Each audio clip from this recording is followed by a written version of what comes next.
LuLaRoe. LuLaRoe. What in the hell? LuLaRoe, what is that? We are creating confidence and security. I had achieved the dream. I was selling magic leggings. This is a huge opportunity in America. Women were selling breast milk so they could afford startup costs. It had just become a circus. Mark starts spouting off passages from the Book of Mormon. A mass delusion. Oh my God, I'm in a cult. Did any of them have a clue how to run a company of this size? No. What is the real story of LuLaRoe?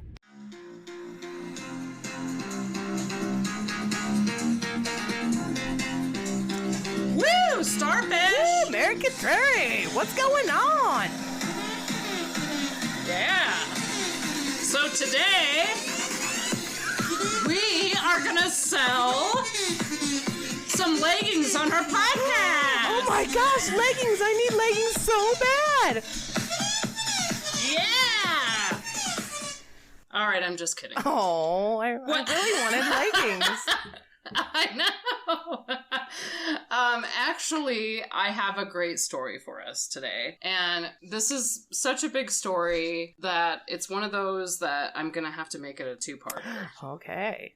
Yeah, so today we are going to talk about a typical classic pyramid scheme. Fun. I love those. Oh, I know. They're like one of my favorite American frauds. The power of the pyramid.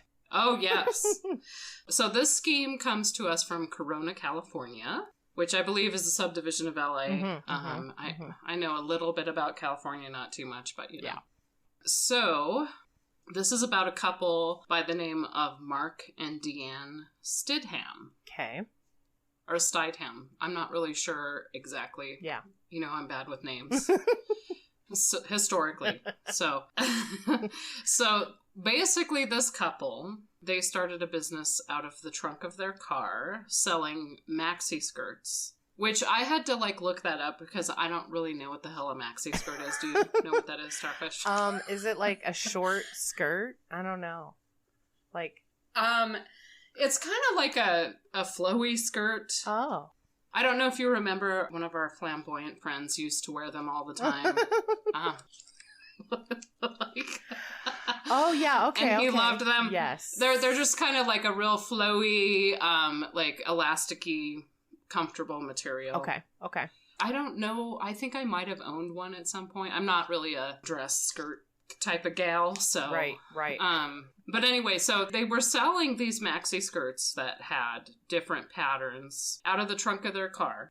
They started this in 2012. Okay. So pretty close to 10 years ago. Yeah. And so they just kind of sold these maxi skirts to a few retailers here and there. And they started to realize that this was actually going to make them some money because people were very interested in this. Because what they could do is they would go to all the fabric stores in California and they would just buy up all the different fabrics and stuff. And then they would just turn them into these skirts that they were selling. And they realized that they were able to start getting people interested in some of the local retailers were buying their products, so they're like, oh, we're actually able to make a bit of money doing this, you know? Yeah, this sounds legit. Sounds legit. Right? Yeah. Sounds like a pretty good way to start a business, right? Yeah. And so what they did then was they realized that they wanted to start their own business. So they named the company LuLaRoe. What's that? And LuLaRoe. I know. So it was named after their first 3 grandchildren. Oh. So Lucy, Lola, and Monroe were the Oh. names of the grandchildren, yeah. So they actually started to become pretty successful with this. So they started recruiting people to resell their skirts at their stores or online through social media. Then they realized that there was this huge untapped market of stay-at-home moms looking to make extra income on the side, which we all want that, right? We all have our side gigs, Right. so yeah. So this is our side gig, right? Yeah. right. So we hope not one day, people. But yeah, right now. Okay. Exactly. Yeah. So I'd like to give a background of these folks so that we can kind of familiarize ourselves with them. Okay. So Deanne actually had 7 children. Wow. And she was actually divorced. She is a Mormon. Her and Mark are both Mormons. She met Mark Stidham on an airplane 23 years ago. Okay. Which, I don't know, man. I've never met anybody on an airplane before. I mean, I don't go traveling like as much as like maybe other people, but that's just a kind of a crazy, like, it's almost like a Hollywood story. It's like meeting people on an airplane. Have you met anyone I have been on a lot of planes. Really? Yes. I've never met anybody that like I hooked up with or anything. But I've met friends, and then we kept in touch. And mostly I cheat, though, because it was like business stuff. So, of course, you all know why you're there. We were able to talk shop a little. Sure. So anyway, so they met on an airplane and hit it off. It must have been a really long flight. It looks like they had a total of 15 children together between her and Mark. Wow. And also adopted. They adopted a lot of kids, It's the LuLaRoe bunch. Yeah, so it's like a Brady bunch of LuLaRoe. Right.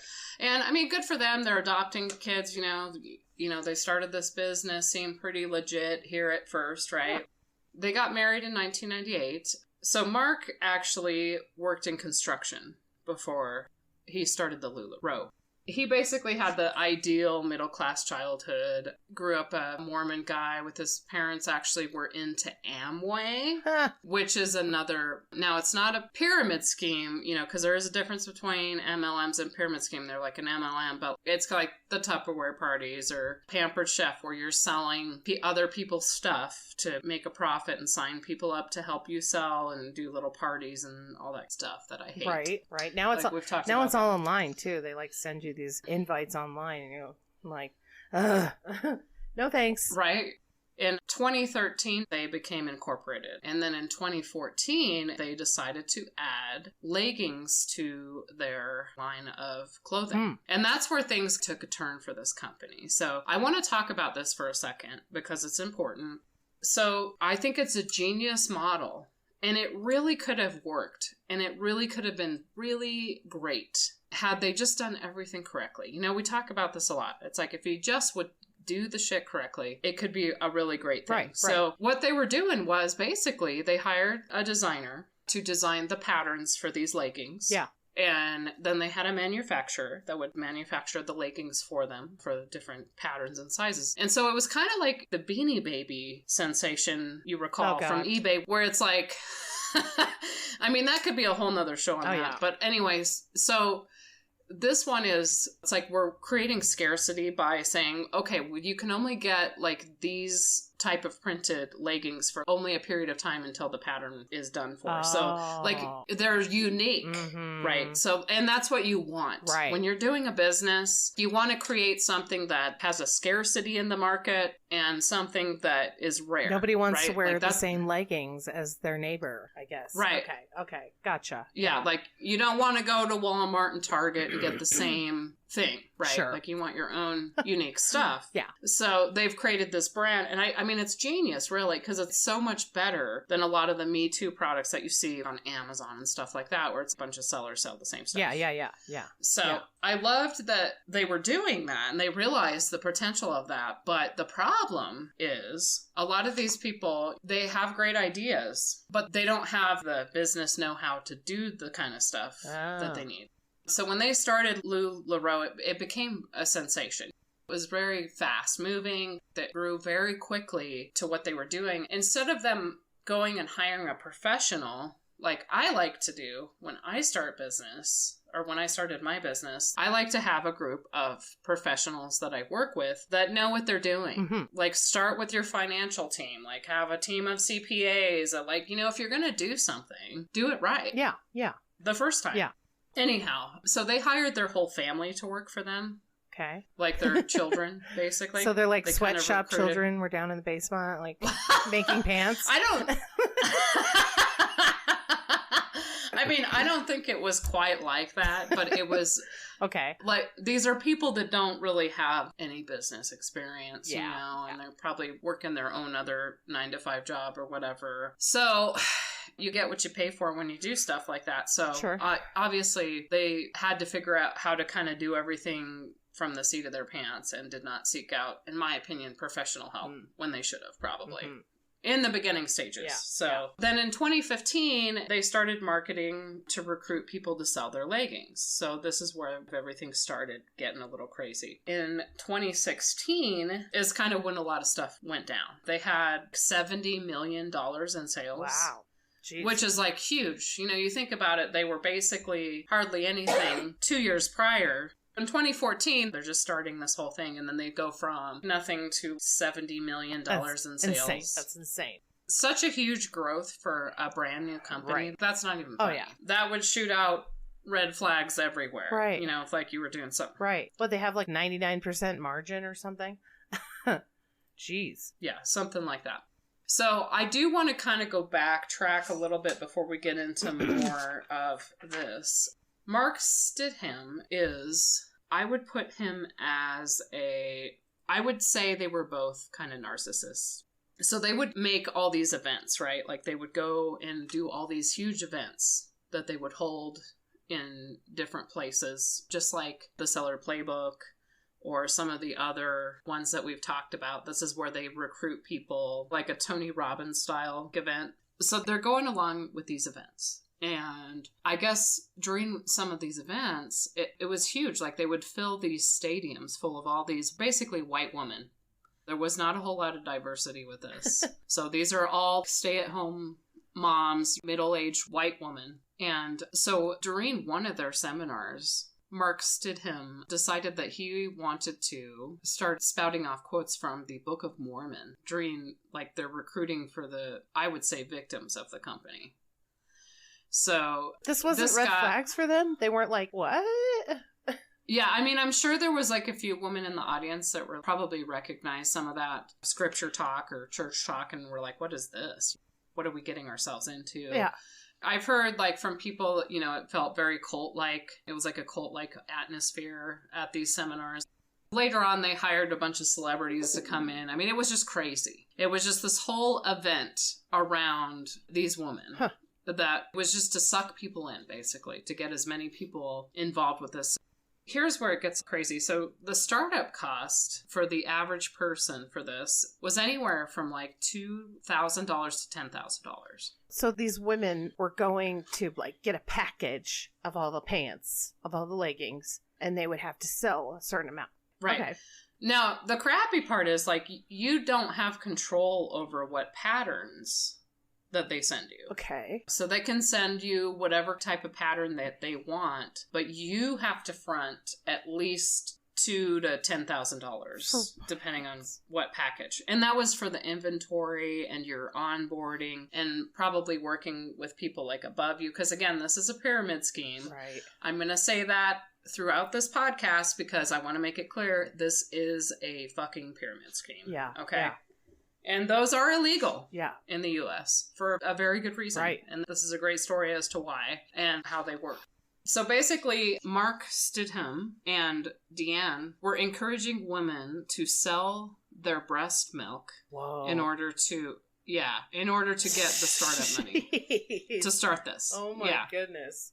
Well, yeah, because what mom home has a 10 grand sitting around, you know. Right.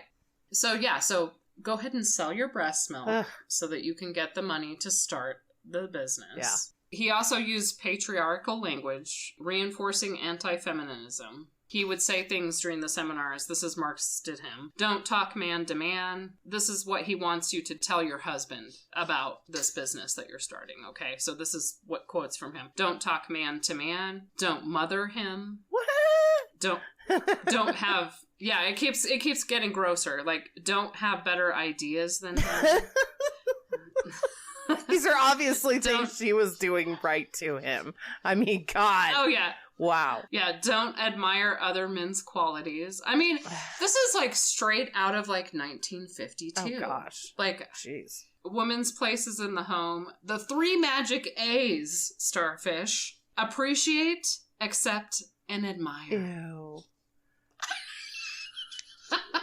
And a time to let him be your hero. Oh. Why does this have anything to do with anything? Like, they're trying to sell pants here. I don't get this. Like, right. So mind your business, Mark. What they're trying to do, I know, Mark, like, I don't know where that comes from, but I think what he was trying to do was trying to convince the husbands to give the ladies money to buy into this crap, right? So he's like, well, you have to please. So here's what Diane said. This is quite appalling, but this is out there, and I'm going to read it right here. She said, all you have to do is get on your knees for 5 minutes a day and please your husband, and he will let you buy whatever he wants. I was going to say, you might as well just tell him. Satisfy him. Jeez. And he give you some money so you can buy pants. Wow. So you can buy some pants to resell. Oh my goodness. This is nuts. Oh yeah. So basically, they started like trapping people and forcing their husbands to like quit their jobs. And we're going to get into more of this coming up on our next episode. We'll go through the business structure of like how this all went down. But they were basically forcing all of these people to believe that you're going to retire your husband with this money. Like, look at our top sellers and look how much money they made. They'd bring their top, quote unquote, 1%, which is the top of the pyramid. Yeah, of course. The top of the pyramid always makes money. Yeah. Yeah, right. Yeah. You know, the first like 5 retailers that they probably started working with and then recruited from there in this pyramid of crap. And then they have, of course, different names for each of the pyramid. The mentors are the ones on top and the coaches below mentor and the trainer, you know, so on. Barfy. Oh, they like drew out scheme. The pyramid and was like acknowledging the pyramid even. Wow. Yeah. Oh, well, I can't wait to hear the second part of this thing. Yeah, I mean, it just keeps getting better and better. So, okay. Part 2, we're going to discuss what happened with LuLaRoe. Sorry. LuLaRoe. Okay. Thanks, everyone, for listening to Real Talk. Don't forget to subscribe to our podcast wherever you listen. We look forward to having you on our next one.